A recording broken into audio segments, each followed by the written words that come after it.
were rosy, her eyes enchanting, her dimpled smile beguiling. I was totally smitten by her charm.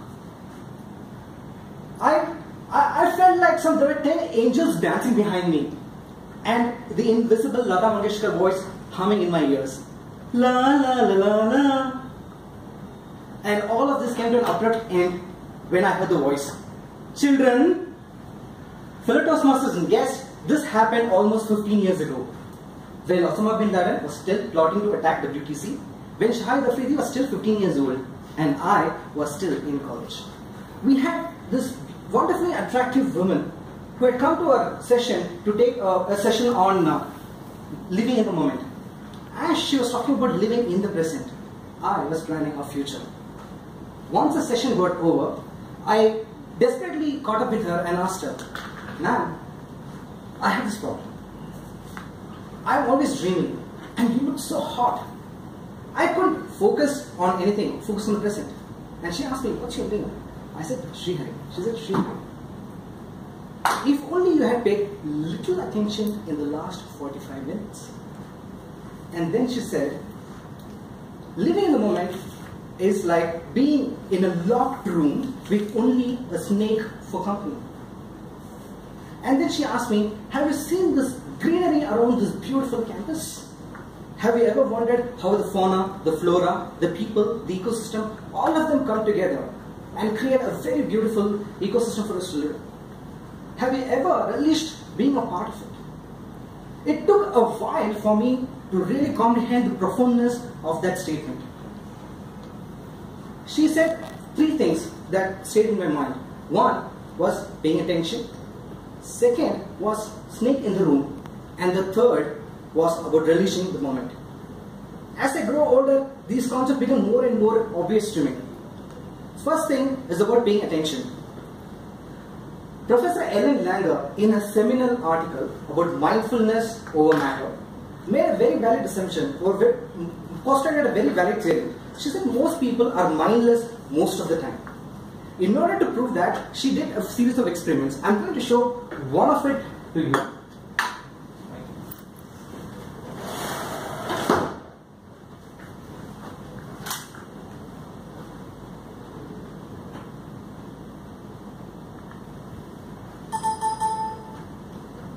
I hope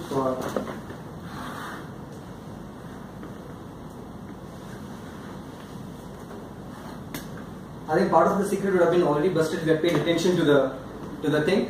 The moment this was showed to a series of people and asked, "What do you think about it?" Right? Different people started coming up with different explanations or different interpretation of the thing. They said it's a ugly black dot over a dirty white image. Some people even said it's a blurred image, and some people came up with very creative ideas which I cannot obviously disclose here. But this is what Langer explained. When you see a picture, what immediately happens is all of us try to go for a past frame of reference. What does this picture stand about? Have I ever seen this picture in the past? And we try to apply our own past rules and frameworks to come up with a solution for this particular problem. It happens in our day-to-day work, in our day-to-day life. Everywhere when you see an unfamiliar picture, we try to find out some past frame of reference. And what Ellen Langer did is, by using few pen strokes, she transformed that picture into something else. And the moment she did that, a lot of things came very obvious. Like pretty much every solution to all the problems that we have will be right in front of our eyes. But we will be thinking a lot over past framework and so forth. And the other interesting part she made sure, or she brought to the notice, was the moment this becomes clear, the moment you know what this is all about, we create this as our new frame of reference. Now every time we look at this picture, we can only see the face of the cow. Even the more creative ones cannot think anything more than the face of the cow. The second point that was being mentioned was about facing or living in the moment. That is the snake in the room. The snake in the room was more about focusing or being in the focus. So the event that comes to my mind when I hear of that is an event that happened last Sunday. This was the World Athletic Championship. The chief contender in that particular race was Usain Bolt. Usain Bolt was a legendary sprinter, and he was contending with Justin Gatlin. Now Usain Bolt was not in the best of shape in the last 2 years. His progress was hampered by injury, his timings were not all that great, and even his top timings was not in the top 10 timings in the last 2 years. On the other hand, Gatlin was setting season best records year after year for the last 2 years. And there was no match amongst the odds-on favorite. It was Justin Gatlin who was definitely going to win the race. But what happened during the race, I tried to make a video catching the semi-finals, the two semi-finals which Bolt ran, which Gatlin ran, and the finals. Let's have a look at what happened during the actual event. Brunel in 4 watching the Red American. Okay. Brunel gets a cracking start alongside the grass, and you see Norder's left has got a lot of work to do because Brunel and the grass and shoot on Chino's there. Is he going to make the top 3 of the look? Just does it. Take the time. I don't know if this words are clear, but I put some notes around it.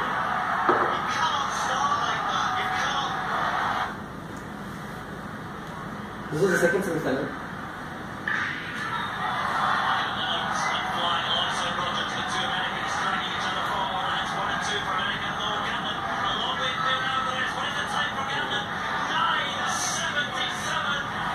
Men's 100 meters final.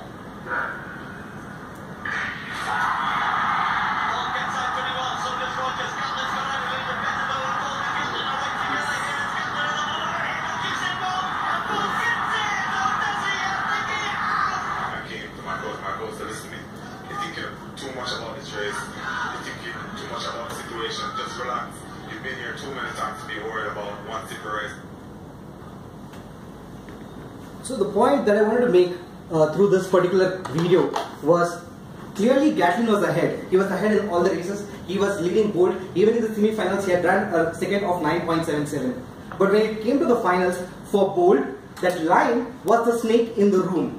He was focused on that line. He was focused on finishing ahead of everybody else and giving his best that he can. But on the other hand, Gatlin, who was also equally focused until that point in time, when he reached the last 20 meters, he was leading till the first 80 meters. But when it came to the last 20 meters, he stumbled. He stumbled twice. And why did the stumbling happen? Because Gatlin started thinking of so many other things. One thing started coming in is self-doubt. Will I be able to finish it? Will I challenge Bolt? There were so many things playing into Gatlin's mind that had taken this focus marginally out of it. He finished in 9.8, which is only 1/100th of a second outside Bolt's time. And the third thing that the evaluator told me, the instructor told me, was about relishing the moment. I had a small example to quote here. This was there was an event which I was taking part in a couple of years ago, and there were only 2 finalists who was going to be in the event, and there were so many people taking part in it. So I spent a lot of time, restless nights, a lot of research, went into the library, explored a whole lot of articles in it, and finally when the results came, I finished marginally low of the second. I got points which was marginally lower than the person who finished second. Now I was totally disappointed, but then I had a colleague who was also helping me with this whole thing, came and told me, why are you disappointed? Did you not enjoy the whole process of getting there? Did you not enjoy the whole process of doing a research, learning more things, trying to understand a whole lot of new areas, putting things in point? The whole process was so much more enjoyable. Why don't you focus on that process, and why are you feeling disappointed about the end? Pretty much like Gatlin. Because Gatlin finished 1/100th of a second less than Bolt doesn't mean that Gatlin is any less greater than Bolt was. Usually what happens many of the times, we focus so much of our time on this end result that we forget to understand or enjoy the process that is right now. Philotoasmus is, yes, these concepts can be used in a wide variety of dimensions. It can be generalized or wide dimensions. Even within our own club, people can look at the various hats donned by the speakers, the evaluators, the officers, and can also bring in your own little something by being mindful to the club, which can make the club more entertaining. You can, when you're a speaker or when you're a table topic speaker, you can always come here and not being worried about being politically correct, being misjudged for your content, and not worried about all these ribbons that's being placed in front of you. Also not even worried about the timer showing you the cards. You can always come and try to express yourself to the best of your ability. And in doing so, always make sure that you're enjoying the whole process of coming here and expressing yourself. After all, the journey is always more sweeter than the destination. Over to you.